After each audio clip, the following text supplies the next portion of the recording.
오늘 증거할 말씀은 로마서 2장 14절 15절 말씀입니다. 로마서 2장 14절 15절 말씀을 봉독해 드리겠습니다. 율법 없는 이방인이 본성으로 율법의 일을 행할 때는 이 사람은 율법이 없어도 자기가 자기에게 율법이 되나니 이런 이들은 그 양심이 증거되어 그 생각들이 서로 혹은 송사하며 혹은 변명하여 그 마음에 새긴 율법의 행위를 나타내느니라. 아멘.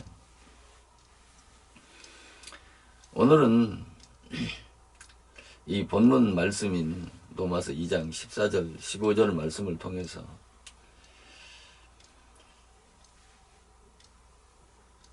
양심이라고 하는 주제를 가지고 말씀을 상고해 보는 시간을 갖도록 하겠습니다.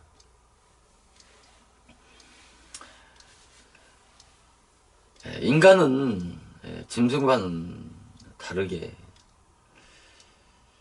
짐승이 가지고 있지 않은 사람에게만 가지고 있는 신비한 능력이 있는데 그것이 바로 이성이라고 하는 것입니다.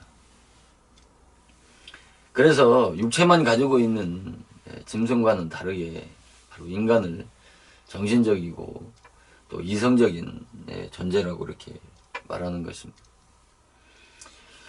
이성적이고 정신적인 존재라고 하는 것은 인간은 인격적인 존재라는 말입니다. 인격적인 존재라고 하는 것은 인간은 짐승과는 다르게 선과 악, 옳고 그런 것을 분별할 수 있는 능력을 가진 존재가 바로 사람이라는 말입니다. 이같이 인간은 이성적인 존재이기 때문에 덧셈 뺄셈도 할 수 있는 것이고 또 방정식이나 함수나 미적분과 같은 고등 수학을 이해하고 풀 수 있는 것입니다. 그리고 또 짐승에게는 상상할 수 없는 그런 논리적인 사고를 하고 그 대상을 인식하고 분별하고 이해할 수 있는 것도 바로 이성적인 작용 때문인 것입니다. 그래서 유명한 철학자 데카르트는 인간은 생각하기 때문에 존재한다라고 하는 유명한 말을 했는데 이 말은 인간은 생각하고 또 사유하는 존재라는 말이 아니겠습니까? 인간은 생각하고 사유할 수 있는 존재이기 때문에 오늘날 인류가 이와 같이 발전할 수 있었던 것이죠. 그러므로 철학에서는 이 정신적 그런 활동의 주체를 바로 이성이라고 하고 바로 이 이성은 바로 지정의 인격체로 구성되어졌다고 말하는 것입니다. 그러나 기독교 신학에서는 그 인간의 궁극적 실체를 영혼이라고 하고 그 물질인 육체와 그 비물질인 바로 영혼으로 구성된 존재를 사람이라고 하는 것입니다. 그래서 오늘 이 시간은 영혼의 창조설이나 또 선제설이나 영혼 유전설이나 영혼 생명설과 같은 영혼 기원설이나 또 1분설, 2분설, 3분설과 같은 인간 영혼의 본질적인 그런 구조에 대한 말씀을 논하려는 것이 아닙니다. 왜냐하면 인간의 영혼을 정의하고 인간의 기원이나 인간 영혼의 기원과 속성, 근원을 논한다고 하는 것이 그리 간단치 않은 문제인 것입니다. 그래서 오늘 이 시간은 지정이의 그런 내성 인격 속에 새겨진 이 양심법에 대한 말씀을 통해서 이 양심법과 율법과 어떤 관계를 맺고 있는지에 대한 말씀을 상고해보는 그런 시간을 갖도록 하겠습니다.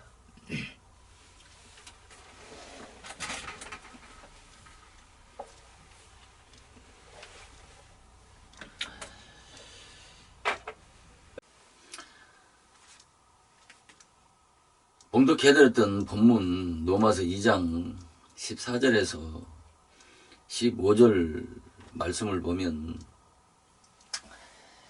여기 율법 없는 이방인이 본성으로 율법의 일을 행할 때는 이 사람은 율법이 없어도 자기가 자기에게 율법이 되어진다라고 하는 말씀에서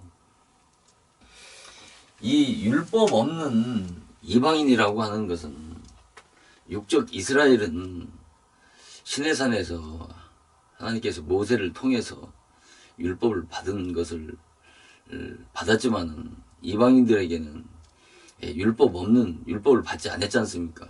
그래서 율법 없는 이방인이라고 이렇게 말씀을 하면서 이 본성으로 율법의 일을 행할 때는 그러니까 본성으로 율법의 일을 행했다라고 하는 것은 무엇을 말씀하느냐면은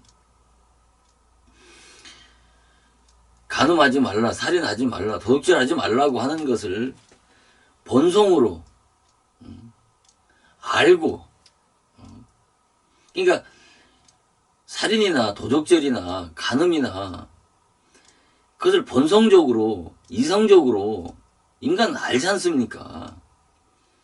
그래서 그것을 나쁘다고 알고 그것을 행하지 않으면 율법을 지킨 것이고, 그것을 알면서 그것을 범하면 율법을 어긴 것이라고 하는 말이죠. 그래서 이런 사람은, 이 사람은 율법이 없어도 자기가 자기에게 율법이 되나니라고 이렇게 말씀을 하고 있는데, 이 사람은 율법이 없어도 자기가 자기에게 율법이 되어진다라고 하는 것은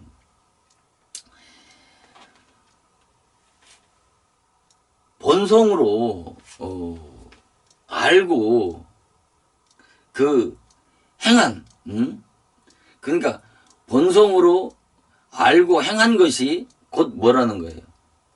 율법이라는 말이죠. 그러니까 이 말씀을 율법이 없어도, 이 사람은 율법이 없어도 자기가 자기에게 율법이 되어진다라고 하는 말이에요. 그러니까 좀 난해한 말씀이기 때문에 깊이 있게 생각하지 않으면 아주 해석하기 어려운 그런 말씀입니다. 그래서 이 사람은 율법이 없어도 자기가 자기에게 율법이 된다라고 하는 것은 본성으로 알고 행한 그 일이 곧 율법이라는 말이죠. 그러니까 결국은 뭐냐면 인간 본성이 뭐라는 거예요? 율법이라는 말이에요. 그러니까 인간 본성이 율법이라는 말이에요. 그러니까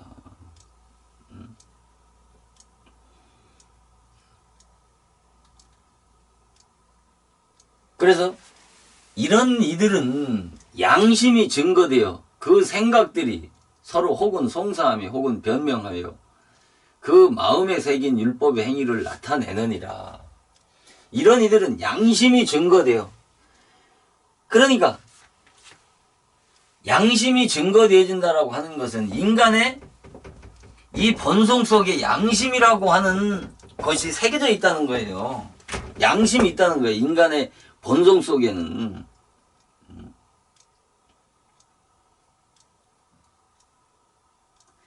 인간의 본성인 이 이성 속에는 양심이라고 하는 양심법이 새겨져 있는 겁니다. 그러니까 이 양심이 있기 때문에 인간은 옳고 그런 것을 분별할 수 있는 것이죠. 그러니까 이 양심이라고 하는 것이 없으면, 인격 속에 양심이라는 인격이 없으면, 이 양심법이 없으면, 살인이라고 하는 것이, 도둑질이라고 하는 것이 나쁘다고 하는 것을 알 수가 없지 않습니까? 옳고 그른 것, 선과 악을 분별할 수 없다는 것이죠. 짐승과 구별되어지는 게 무엇입니까? 바로 인간에게는 이 양심이라고 하는 것이 있기 때문에 그런 겁니다. 이 양심이 없으면 짐승과 다를 바가 없는 거예요. 똑같은 거예요. 이 양심이 맞은 그런 인간 보고 이성 없는 짐승과 같다라고 그러지 않습니까? 이 양심이 망가져 버리면 이성 없는 짐승만도 못한 인간이 되는 겁니다. 그러니까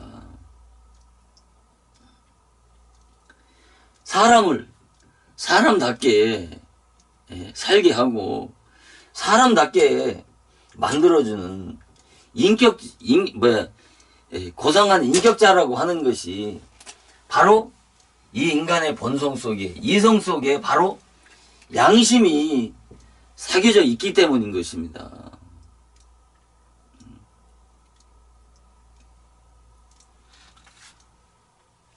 그래서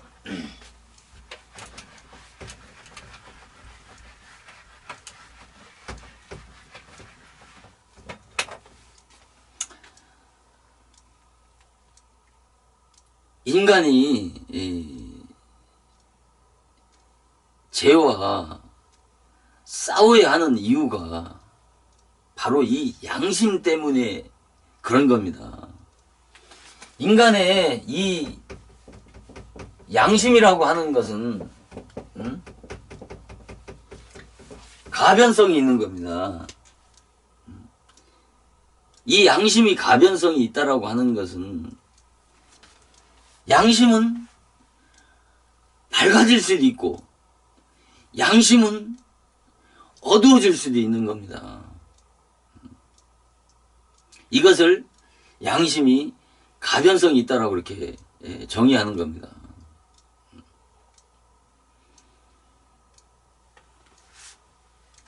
그러면 어떻게 양심이 밝아질 수도 있고 어두워질 수도 있느냐라고 하는 것이죠. 죄를 지면 인간의 양심이라고 하는 것은 어두워지게 돼 있고, 죄를 짓지 않고 자기 안에 있는 죄와 싸우면 싸울수록 양심은 밝아지고 죄가 잘 보이는 겁니다.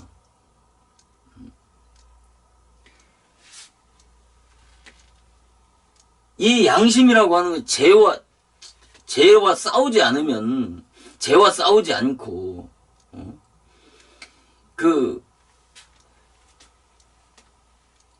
죄를 짓게 되면은 이 양심은 점점 무뎌지고 무감각해지는 겁니다. 그래서 죄와 싸우는 겁니다. 죄와 싸워야 되는 겁니다. 죄와 싸워야 도덕성이 성장하고 인격이 고상해지는 겁니다.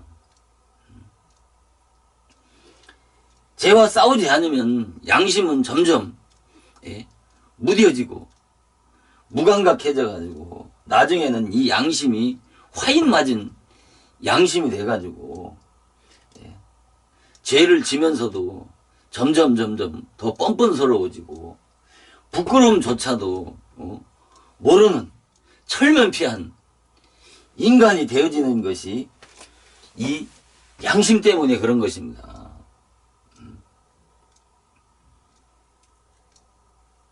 그래서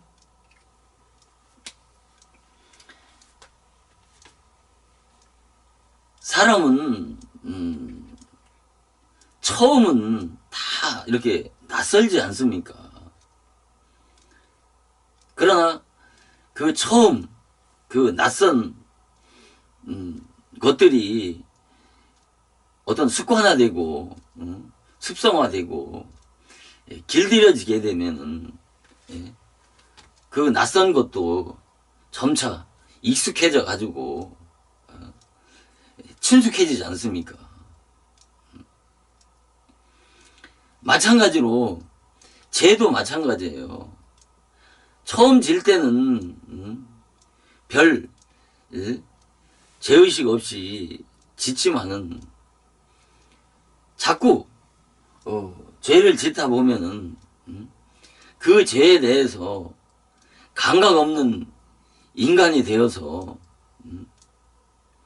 죄를 지으면서도 그 죄에 대한 두려움이 점점 감소하게 되고 결국은 이 양심이라고 하는 것이 무뎌져 가지고 어떤 죄에 대한 개념이 점점 더 무너지게 되어지는 것이죠. 그러니까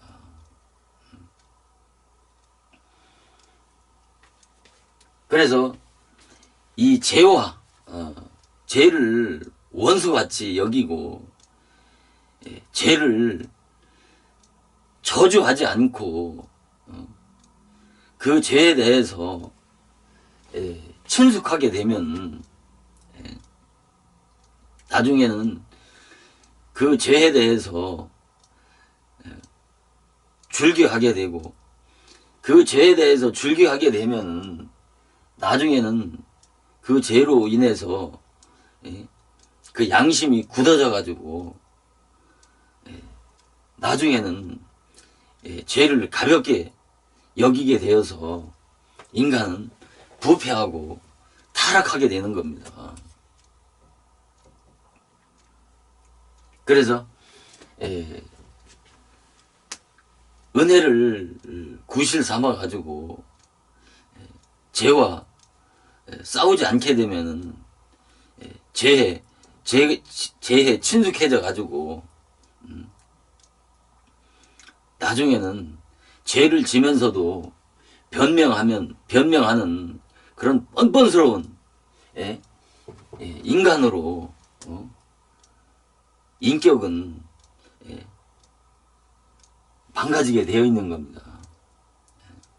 그래서 죄와 싸워야 죄가 보이게 돼 있고 죄와 피 터지게 싸우는 자라야 자기 안에 있는 그 무시무시한 죄의 정체를 깨달을 수 있는 이유가 바로 이 양심 때문인 것입니다. 그러니까 율법의 요구대로 철저하게 계명의 요구대로 철저하게 순종해 보려고 하는 그런 노력을 경주하게 되면은 양심이라고 하는 것은 점점 더 민감해지고 죄의식은 점점 더 강화되어서 조그마한 죄에 대한 것도 인식되고 전에 죄로 인식되지 않았던 것들이 죄로 인식되면서 죄가 잘 보이게 되고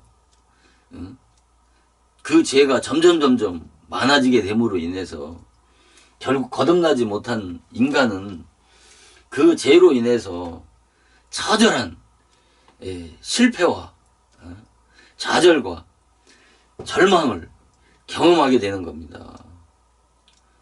그로 인해서 인간은 영적인 죽음에 이르게 되는 것입니다. 그러니까 영적인 죽음에 이른다라고 하는 것은 자기 안에 있는 죄 때문에 자기 자신에 대해서 절망하고 좌절하는 그런 영적 상태에 있는 자를 영적으로 성경에서는 죽은 자라고 말씀을 하는 겁니다.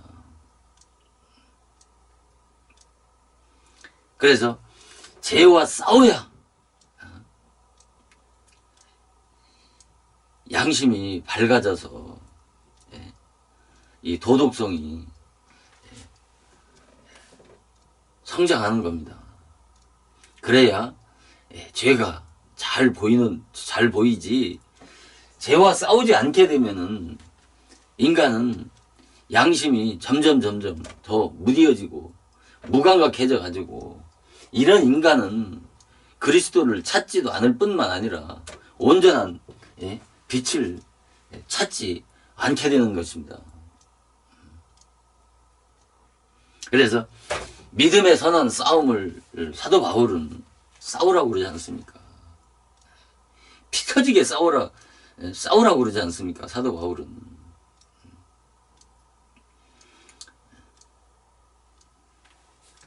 이 죄에 대해서 이 믿음의 선한 싸움, 곧 이 밖에 있는 그런 혈과 육의 싸움을 싸우라는 것이 아니고, 믿음의 선한 싸움은 자기 안에 있는 죄와 싸우라는 말입니다. 그러니까 육체 밖에 있는 혈과 육의 싸움을 하는 그런 자는 너 죽고 나 살자고 하는 그런 정말 추한 그런 싸움을 말씀하는 게 아니고, 내 마음 안에서 올라오는 정욕에 대항해서 싸우라는 말입니다. 이 올라오는 정욕에 대항해서 싸우지 않으면 인간의 양심과 지성이라고 하는 것은 점점 무뎌지고 무감각해져 가지고 마음은 죄로 오염되어지고 더럽혀지는 것은 시간 문제인 것입니다. 그래서 우리의 싸움은 바로 혈과 육의 싸움이 아니라 자기 안에 있는 죄와 싸우라고 그렇게 사도 바울은 말씀하고 있는 겁니다. 그래서 누턴은 악한 생각이 스쳐 지나가는 그 악한 생각을 막을 수는 없다라고 그랬습니다. 그러나 그 악한 생각이 우리 안에 머물지 않게 하는 능력이 있다고 그랬습니다. 그것이 바로 양심이라고 하는 것입니다. 그래서 기독교인은 육체 밖에 있는 그런 혈과 육의 싸움을 하는 것이 아니라 들어오는 생각과 싸워야 되는 겁니다. 이 들어오는 생각과 싸우는 사람은 그 육체 밖에 있는 그런 추한 그런 혈과 육의 싸움을 싸우질 않는다니까요. 내 마음 안에 있는 올라오는 죄와 싸우는 사람이 육체 밖에 있는 멱살잡이 하면서 너 죽고 나 살자고 그런 추한 싸움을 싸우겠습니까? 그래서 지도자는 양들에게 조그마한 죄라도 관용을 베푸는 식의 그런 설교를 해서는 안 되는 겁니다. 그것은 아무리 유창한 언변으로 사람들에게 감동을 주고 감화를 주는 설교를 할지라도 그것은 빵점 설교인 것입니다. 조그마한 죄라도 용납하는 식으로 설교를 해서 그 죄와 싸우지 않게 내버려 두는 것은 지도자는 영적인 직무유기인 것입니다. 그러니까 지도자 자신뿐만 아니라 양들에게 조그마한 죄도 용납하도록 하게 그대로 좌시해 두는 것은 그건 하나님 앞에 범죄라니까요. 죄와 피 터지게 싸우도록 하는 것이 강단에서 설교하는 지도자가 가장 중요하게 여기는 일이라고 생각을 해야지, 사랑이라고 하는 운운하면서 교인들이 공경연하게 짓고 있는 죄를 보면서도 정죄하지 못하고 책망하지 못하는 지도자는 짓지 못하는 개와 똑같은 것입니다. 그러니까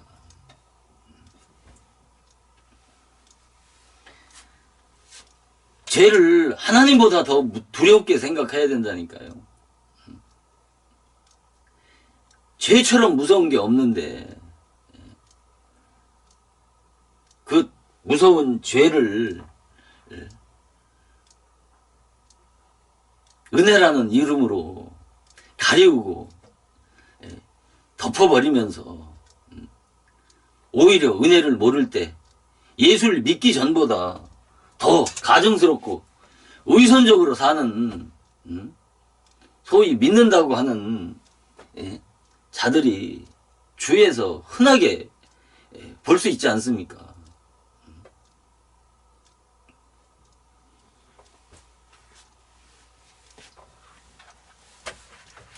그래서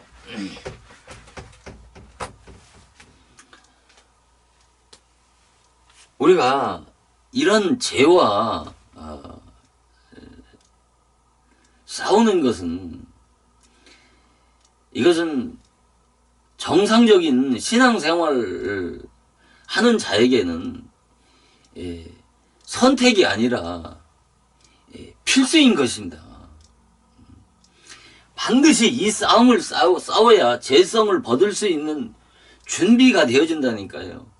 구원의 은혜를 받을 수 있는 준비가 되어지는 것이 바로 이 영적인 믿음에 선한 싸움인 것입니다. 인간은 죄와 싸우지 않으면 이 양심이라고 하는 것은, 이 양심이 바로 이 양심이 율법이라니까요. 이 양심법이 율법이라니까요. 그래서 이 인격 속에는, 이성이라고 하는 이 지정의 인격 속에는 바로 인간의 이것을 본성이라고 그러고, 이것을 이성이라고 그러고, 이것을 이 속에 양심이 있는 것이고, 이 양심에는 자유의지가 있는 겁니다. 이 자유의지. 인간의 본성 속에는 양심이라고 하는 것이 있고 자유의지가 있는 겁니다.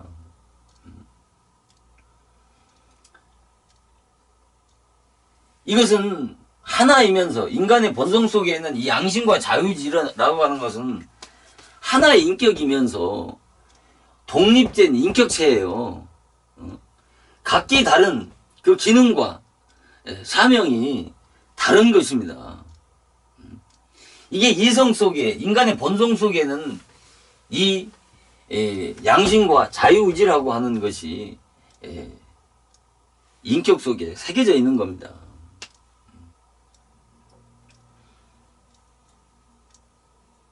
그래서 우리가 왜 그렇게 죽어야 하고 죄와 피 터지게 싸워야 하는 이유가 바로 이 양심 때문인 것입니다. 양심이. 죄와 싸우지 않으면 양심은 점점 무뎌지고 무감각해진다니까요. 그런 사람은 점점 죄에 대한 개념이 무너지게 돼서 죄에 대한 인식이 밝아지는 게 아니고 점점점 어두워져 가지고 나중에는 뻔뻔스럽고 가증스러운 위선자로 사는 것입니다. 그러니까. 그러나 이 같은 싸움을 왜 싸워야 되느냐. 죄와 피 터지게 싸워서 잘 이해를 해야 됩니다. 죄와 피 터지게 싸우라는 말은 죄와 싸워서 내가 의롭게 돼서, 거룩하게 돼서, 하나님이 의롭다고 하셔서 내가 구원을 받는다는 말이 아니고, 인간은 거듭나지 못한 인간은 이 죄와 피 터지게 싸워보지만은, 싸울 때는 뭔가 좀 된 것 같은데, 어떤 결정적인 시기가 되면 그 죄에 처절하게 실패하고, 패하고, 넘어지는 경험들이 있을 겁니다.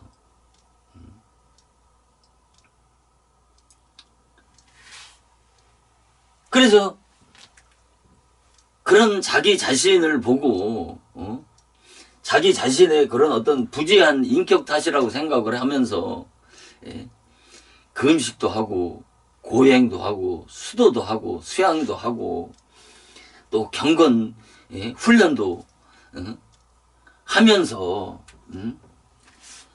정말 그 죄와 피터지게 싸워보지만은, 그러나 이러한 인간의 모든 그런 노력으로 그 노력이 결국은 헛되다고 하는 그 율법신앙의 한계를 깨닫게 하기 위해서 이 죄와 싸워야 되는 겁니다. 율법은 인간을 구원할 수 없다라고 하는 것을 지식적으로는 배워서 알 수 있다니까요.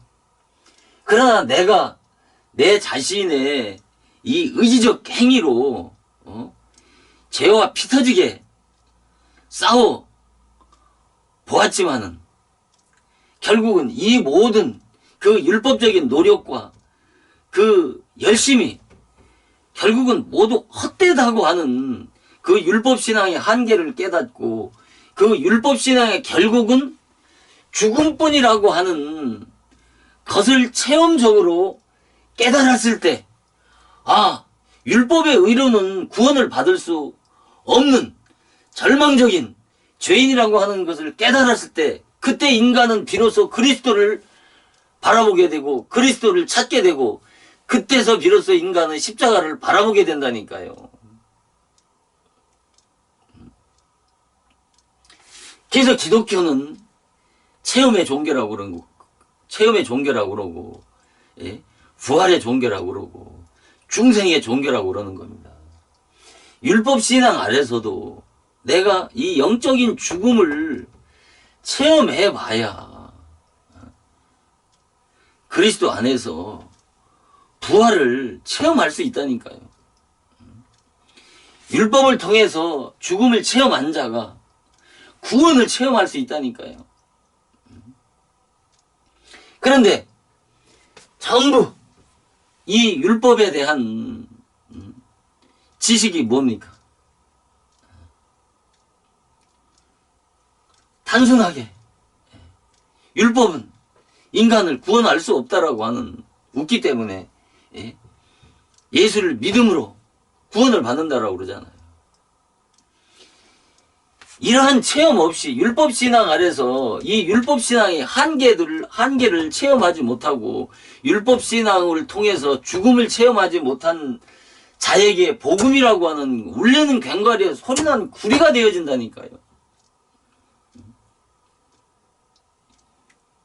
이런 자들에게 복음은 전부 은혜를 악용의 수단으로 다 이용하는 것 뿐이라네. 이용할 수밖에 없다니까요.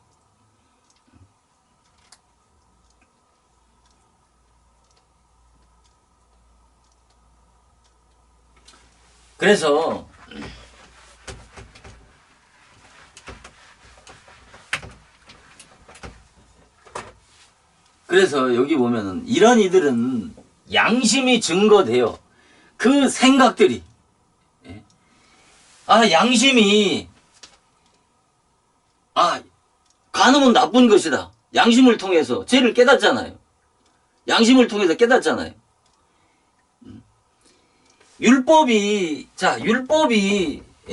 죄를 깨닫게 한다고 말씀한 로마서 7장 7절에 율법을 통해서 죄를 알게 되고 죄를 깨닫게 한다고 말씀하시고 갈라디아서 3장 20절에도 율법의 행위로 의롭다함을 받을 육체가 없나니 율법으로는 죄를 깨닫는다라고 그러지 않습니까? 그러니까 인간의 이성 속에, 인간의 본성 속에 이 양심법이 있단 말이에요. 그래서 이 양심법이 율법이라고 하는 이유가 죄를 깨닫게 하기 때문에 그런 거예요. 그래서 우리 인간에게는 여기 보니까 그 마음에 새긴 율법, 마음에 새긴 율법이라고 그러잖아요. 그러니까 우리의 인간의 본성 속에는 율법이라고 하는 것이 새겨져 있는 거예요. 율법이.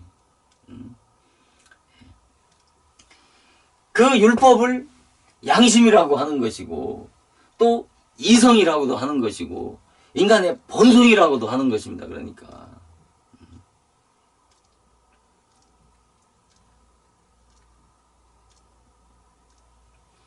그래서 인간이 죄를 깨닫는 겁니다. 그러니까 이런 이들은 양심이 증거되어서 양심으로 인간의 본성으로 간음은 나쁜 것이다. 도둑질은 나쁜 것이라는 것을 알잖아요. 그건 알면 생각이 어떻습니까? 그 생각들이 깨달으니까 그 생각들이 송사하며 변명하며 그 마음에 새긴 율법의 행위를 나타낸다고 이렇게 말씀을 하는데 송사라고 하는 것은 법률적인 용어지 않습니까?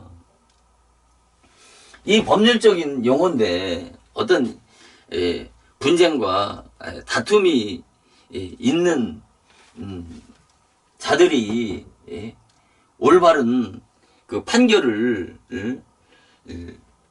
법원에 요구하는 것 보고 송사니 소송이니 이렇게 말씀하는 거 아닙니까? 그래서 이 송사를 다른 번역에서는 뭐라고 하냐면은 아무튼 이 송사나 변명, 이 변명은 왜 변명을 해요? 양심을 통해서 이것은 나쁘고 이것은 옳다고 하는 것을 가지고 송사하고 변명하는 거 아닙니까? 그것을 그 마음에 새긴 율법의 행위를 나타낸다고 그렇게 말씀을 하는 거예요. 그러니까 내 마음 인간 본성 안에서 깨달아진 것으로 행위로 나타나는 것이죠. 그것이 옳다라고 생각을 하고 범죄를 하지 않으면 의로운 행위가 나타난 것이고 그것을 알면서도 불의하다고 하는 것을 알면서도 그것을 간음을 행하고 도둑질을 행하고 살인을 행하는 것은 그것은 바로 불의로 나타나는 거 아닙니까? 이것을 마음에 새긴 율법의 행위라고 사도 바울은 그렇게 정의하고 있는 것입니다. 그래서 인간의 본성 속에는 양심이라고 하는 것이 새겨져 있고 또 자유의지라고 하는 것이 함께 인격 속에 새겨져 있는 겁니다. 그러니까 그래서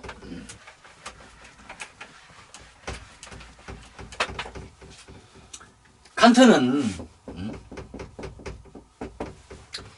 뭐라고 했냐면 양심은 마음의 재판관이라고 이렇게 말을 했습니다.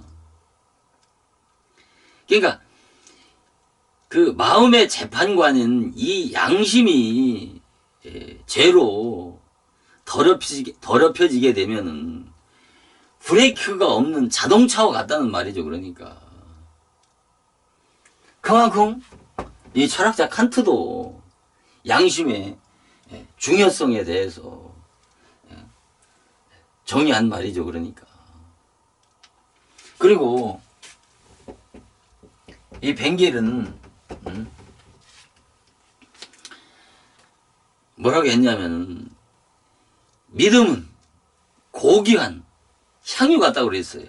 믿음은 고귀한 향유라고 하면서 이 착한 양심은 이 착한 양심은 유리 그릇에 담은 믿음과 같다고 이렇게 말을 했어요. 그러니까 착한 양심은 유리 그릇에 담은 믿음과 같다. 그러니까 이 착한 양심을 무엇으로 비유하는 거예요? 유리로 비유하는 거지 않습니까? 유리는 어떻게 해요? 언제든지 쉽게 깨어질 수 있는 물건 아니에요. 이 유리 속에 무엇을 담았어요? 믿음을 담았단 말입니다. 그러니까 얼마나 이 양심과 믿음이라고 하는 것은 유기적인 관계 속에 있는 거예요. 양심이 깨어지고 더럽혀지게 되면은 믿음 또한 파산이 되어진다는 말이죠. 그러니까.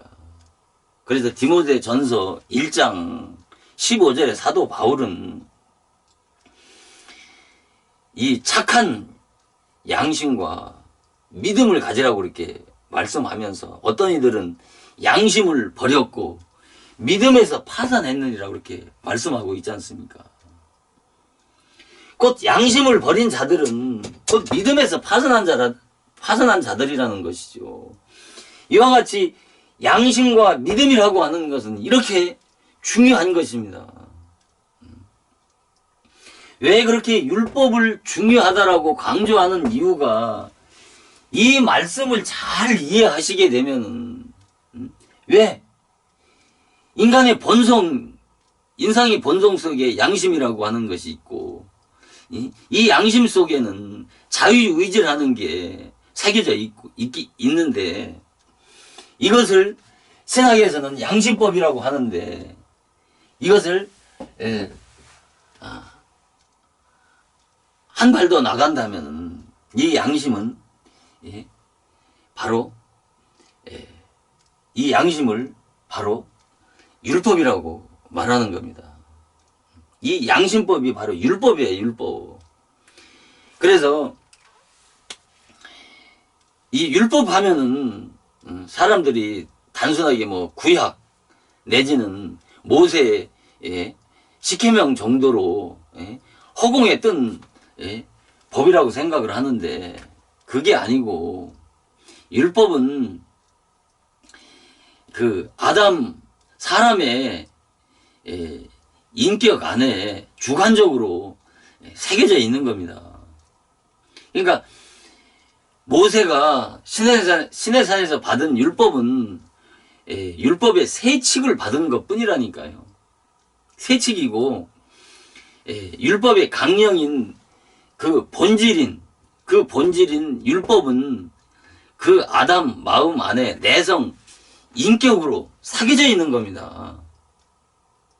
그래서 첫 아담의 자손은 아담 마음 안에 새겨진 그 계명의 율법을 유전을 받아가지고 모든 인간 안에 바로 인간의 본성인 이 양심 곧 이성 지정의 인격을 가지고 인간은 태어나는 겁니다.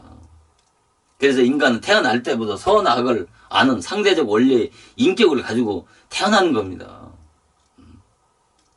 그래서 인간의 이 짐승과는 다르게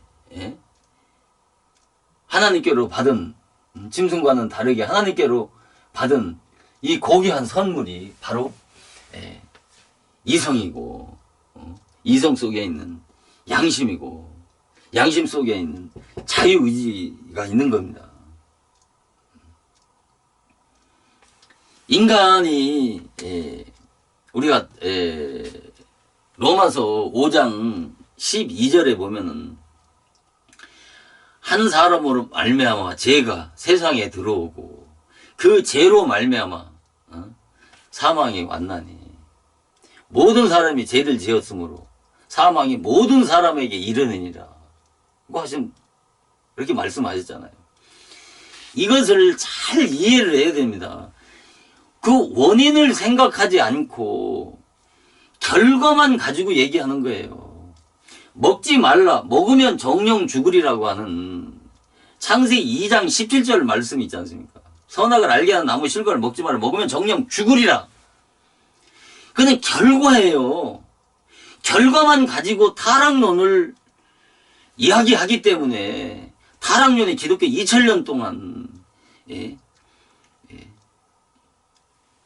기독교의 교리로 내려온 것이죠. 그러니까 먹지 말라, 먹으면 정령 죽으리라고 하는 것은 이것은 율법이라니까요. 먹지 말라는 계명이고 먹으면 정령 죽으리라고 하는 것은 율법이라니까요. 그 계명을 어기면 결국은 정죄 심판을 받아서 죽는다고 하는 것이 율법이라니까요. 자, 당연히 먹으면 선악을 알게 하는 나무를 먹지 말라. 먹으면 정령 죽으리라고 그랬단 말이에요. 그러니까 율법은 당연히 무엇을 하지 말라라고 하는 거예요. 이렇게 해서 범하면 죽는다는 거예요. 율법은 행하면 살고 어기면 죽는단 말이에요. 율법을 범하면 저주란 말입니다. 율법이에요.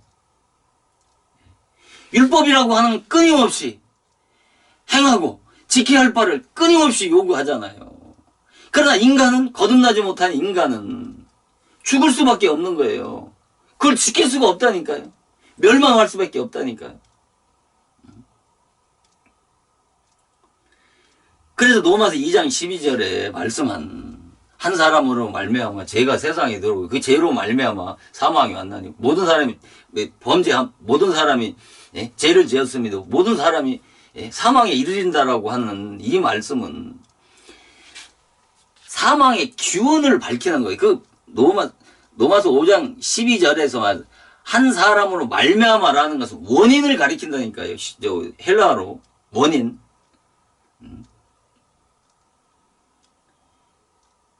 그러니까 로마서 5장 17절에 로마서 5장 12절에 그 죄의 기원이 그 타락한 천사로 말미암아 기원이 되어졌다는 말이 아니고 첫사람 한 사람 아담으로 말미암아 그 죄의 기원이 그 기원을 설명하는 거라니까요. 그래서 고린도전서 15장 21절 22절에 보면은 사람으로 말미암아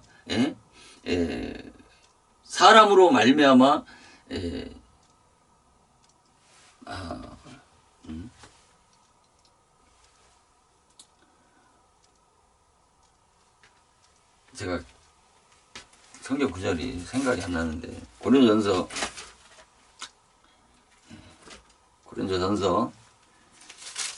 15장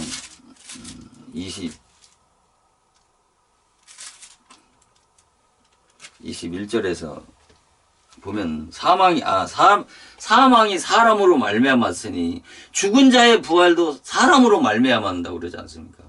사망이 사람으로 말미암았다는 건 첫 아담으로 말미암았다는 것이고, 죽은 자의 부활, 다시 사는 것은 예수 그리스도로 말미암아 다시 산다는 말이죠. 그래서 첫사람 안에서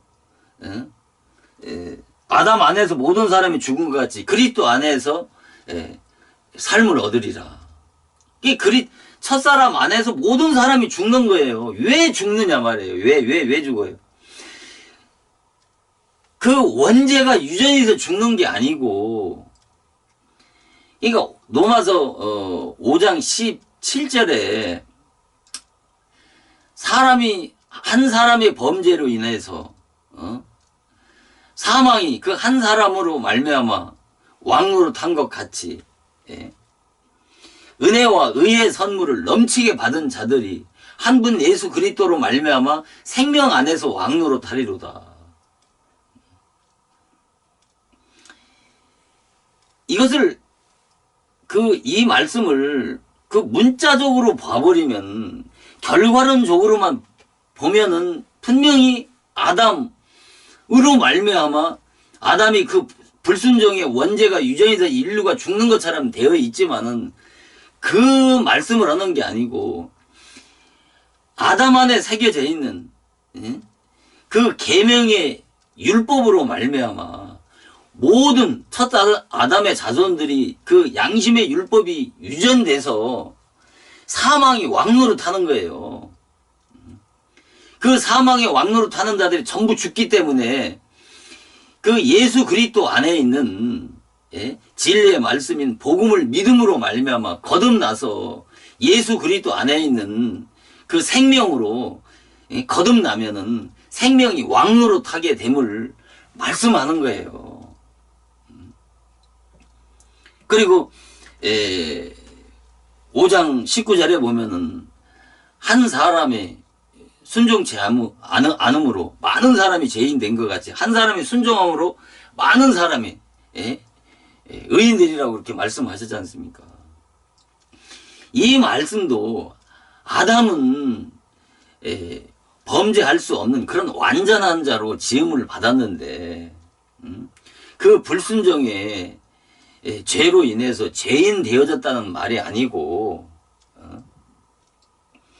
그 아담 안에 새겨져 있는 그 계명의 율법으로 말미암아 모든 사람 마음 안에 율법이 유전이 돼서 그 율법으로 말미암아 모든 사람이 죽기 때문에 예수 그리스도 안에 있는 은혜의 선물인 영생이 약속되어졌다라고 하는 거예요. 이것을 결과론적으로만 해석을 하다 보니까 분명히 문자적으로 보면은 아담의 원죄가 유전이 되고 인류에게 저주와 죽음이 온 것으로 그렇게 해석을 했기 때문에 타락론이 지금 기독교 2000년 동안 합법적인 교리로 기독교 안에서 지금까지 내려온 것이죠. 그러니까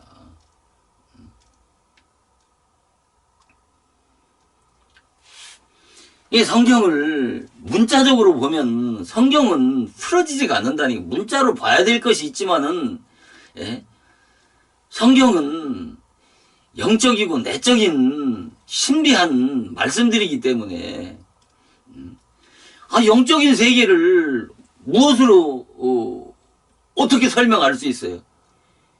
설명할 수가 없잖아요. 영적인 거 보이지 않는 것을 어떻게 설명하냐고요.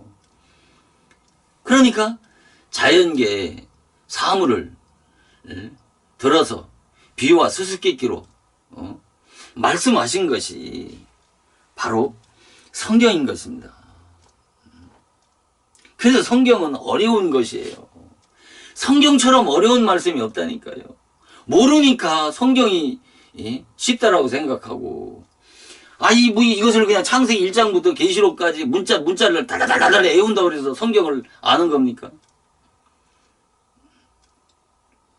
성경을 그런 식으로 알 것 같으면 뭐 성경 다 박사들이잖아요. 성경이라고 하는 것은 성령의 계시와 조명이 없으면 절대 깨달을 수 없는 거라니까요.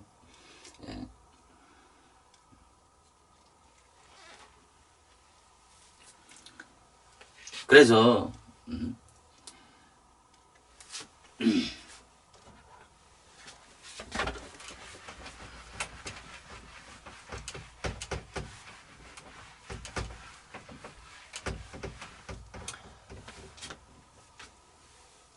그래서 우리가 왜 그렇게 율법 신앙 아래서 죄와 싸워야 하는지를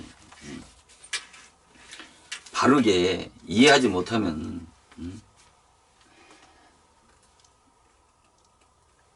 율법 주인이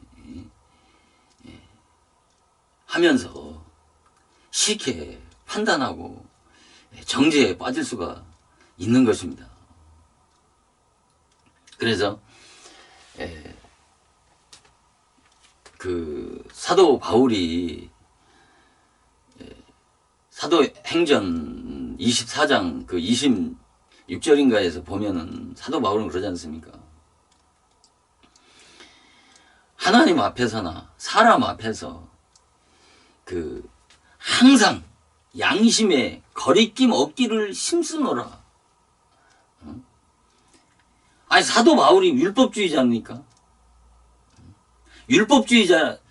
율법주의자라서 사도 바울이 양심의 거리낌이 항상 모든 일에 양심에 조그만한 거리낌이라도 없도록 산다는 거예요. 얼마나 그 사도 바울의 그 삶의 정신이 정말 잘 깃들여져 있는 그런 말씀 아닙니까? 양심에 거리낌이 없다는 게 죄를 짓지 않는다는 거예요. 그 양심에 조그만한 거리낌도 없도록 죄를 두려워하고 죄와 멀리하고 그렇게 깨끗하게 산다는 것이죠. 아니, 사도 바울과 같은 그런 영계의 거점이 조그만한 양심에 조금도 거리낌 없이 산다는 그 말에 함축된 의미가 얼마나 그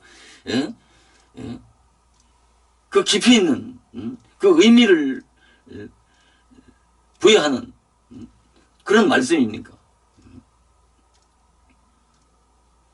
그러면서 고린도전서 4장 4절에 사도 바울은 내가 자책할 것을 깨닫지 못하나, 아무것도 깨닫지 못하나, 자책할 것이 없다는 거예요. 그러니까 자기를 아유, 우리가 하루의 일상의 삶을 살면서도 우리가 얼마나 자책하면서 부끄러워하면서 삽니까? 그런데 사도 바울은 자책할 것을 아무것도 깨닫지 못한다는 거예요. 그러니까 얼마나 양심을 깨끗하게 온전히 지키고 보존하면서 그의 복음에 합당한 삶을 살고 있는지를 짐작할 수 있지 않습니까? 자기는 자책할 것이 아무것도 깨달을 게 없다라고 하면서 그러면서 뭐라고 하냐면 그 뒤에 이로 인해서 의롭다함을 받지 못한다는 거예요. 양심에 조금도 거리낌이 없고 자책할 것이 아무것도 없는 율법으로 흠과 티가 없이 살지만은 그러나 그로 인해서 의롭다함을 받지 못한다는 거예요. 아니, 그로 인해서 의롭다함을 받고, 믿음으로 살면 되잖아요. 그럼 믿음으로 살면 되지. 뭐 이렇게 양심에 조금도 거리낌 없이 그렇게 양심이 깨끗하게 살 필요가 없어. 적당하게 살지. 믿음으로 사는데. 그런 차원으로 말씀하는 게 아니잖아요. 내가 양심적으로, 양심의 의인으로 살면 양심에 조금도 거리낌 없이 산다고 하는 것은 그는 율법의 의인이란 말입니다. 그러나 율법으로 의롭다고 해서 구원을 받습니까? 그게 아니란 말입니다.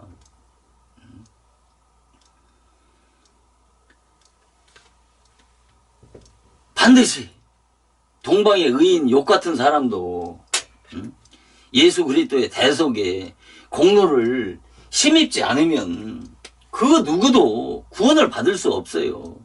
그렇지만서도 이렇게 위대한 신앙의 거성인 이 사도 바울 같은 사람도 이렇게 양심에 조금도 거리낌 없게 살고 자책할 것이 없을 만큼 그렇게 깨끗하게 흠과 티가 없이 살면서도 그것이 얼마나 중요하다라고 하는 것을 말씀을 하는 겁니까?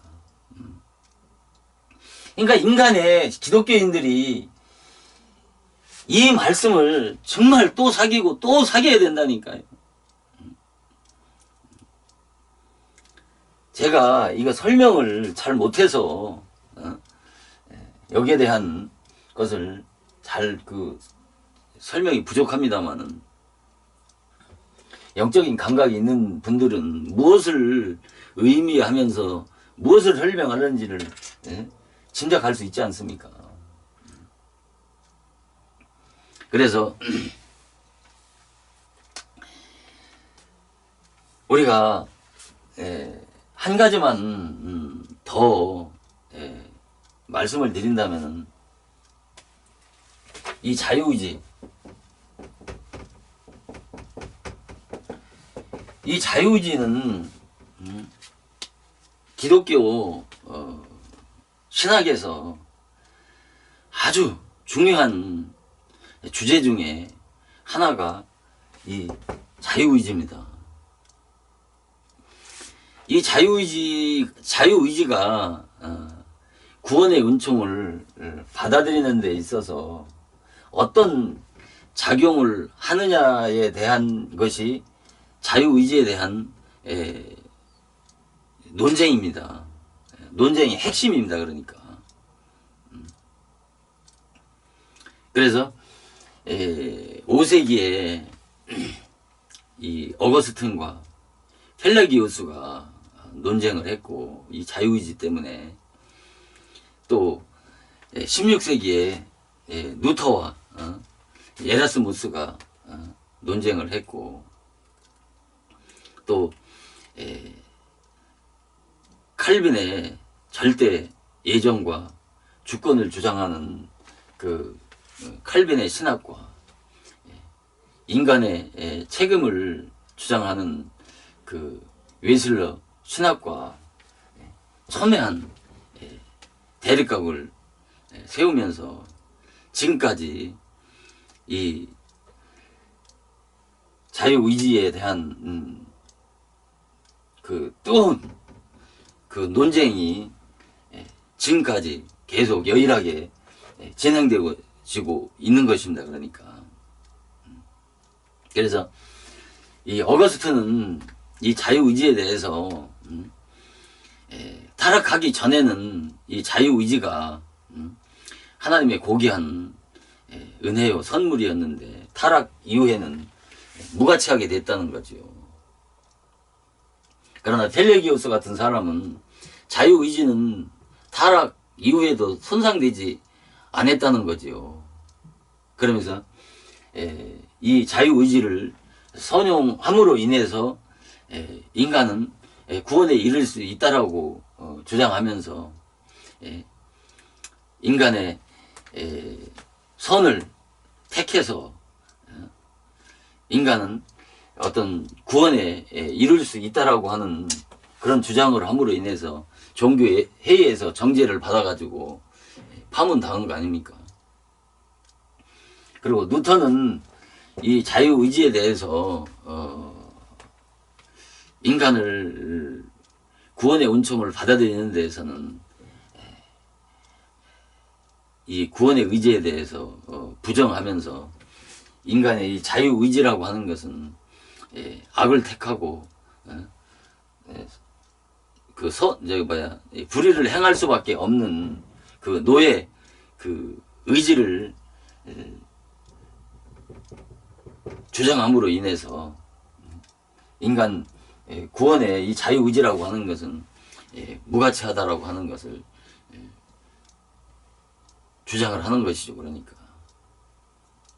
그래서 이 자유의지에 대한 논란은 신학에서 뜨거운 논쟁의 주제 중에 하나인데, 이 자유의지라고 하는 것은 분명히 우리 인간의 본성 속에, 이 양심 속에 이 자유의지라고 하는 것은 존재하는 겁니다. 그러니까 이 타락론을 주장하는 사람들은 이 자유의지가 뭐 무가치하네, 어떠네 하지만은 우리가 구원받은 이후에도 이 자유의지라고 하는 것은 소멸되어지거나 없어지지 아니한다라고 하는 것이죠. 우리가 일상의 삶 속에서 늘 이런 선택의 의지 속에서 살지 않습니까? 순간순간. 이 자유의지가 거듭나기 전에는 불의의 병기로 예, 악의 도구로 이용될 수 있지만은, 그러나 이 자유의지가 구원받은 이후에는 예, 의의 병기로, 의의 도구로 사용되어지는 것 뿐이지, 이 자유의지가 인간에게 자유의지라는 것은 무용한 것이 아니라는 말이죠. 그러니까. 그리고 이 자유의지는 언제까지 필요하냐면은 거듭나기 전까지, 인간이 죄를 깨닫고 예? 또 그리스도 앞으로 나오기까지만 예? 이 자유의지가 아주 중요한 역할을 하는 겁니다.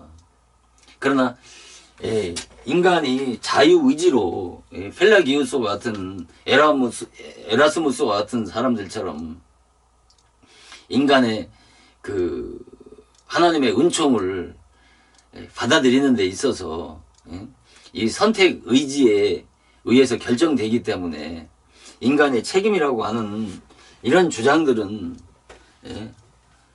저도 반대하는 것입니다. 왜 그러냐면 인간이 물과 성령으로 거듭나는 것은, 또 내가 그 믿음을 소유하는 것은 내 의지로 어떤 그런 선택의 의지에 달려있는 것이 아니고 전적인 하나님의 은혜인 것입니다. 믿음을 내가 소유하고 싶다고 그래서 소유할 수 있는 것이 아니고 하나님의 의로부터 주시는 은혜가 있어야 그 믿음을 소유할 수 있는 것이라고 하는 차원에서 인간은 구원이 인간의 어떤 자유의 의지에 의해서 선택되는 것이 아니고 그 구원은 바로 의로부터 주시는 것이라고 하는 차원에서, 그럼 자유의지라고 하는 것은 그럼 무엇이냐? 자유의지라고 하는 것은 이 율법 신앙 아래서, 율법 아래 있을 때 절대적으로 필요한 것입니다. 그러니까 이 자유의지를 통해서 내가 선을 택할 수도 있고 악을 택할 수도 있는 거예요. 그래서 내가 이 자유의지를 통해서 율법을 기준으로 해서 선을 택하면 내가 율법의 의인이라고 하는 것이고, 악을 택하면 악인이라고 하는 것입니다. 그래서 내가 이 율법 아래서, 율법 신앙 아래서 내가 자유의지를 통해서 선을 택하려고 죄와 휘터지게 싸우는 자가 구원을 선물을 받을 수 있는 준비가 되어지는 데까지는 이 자유의지가 절대적으로 중요한 그런 역할을 하는 것입니다. 그러나 이 자유의지가 인간을 구원에 이르게 하는 그런 선택 의지에는 무가치하다는 것이죠. 그래서 칼빈이나 또 어거스틴이나 루터와 같은 이 믿음의 선진들이 주장하는 이 자유 의지가 맞지만은 이 타락론을 주장하는 측면에서 보완하고 또 고쳐야 될 부분들이 있다고 하는 측면에서 이 타락론이 정확하게 정립되어지게 되면 이 자유의지에 대한 이런 논쟁에 대한 부분도 많이 정립되어질 수 있다라고 하는 측면에서 기독교의 이 타락론에 관한 부분에 대해서는 앞으로도 계속해서 말씀을 증거하면서 그런 부분들을 참고하도록 하겠습니다. 오늘은 여기까지 말씀을 마치도록 하겠습니다.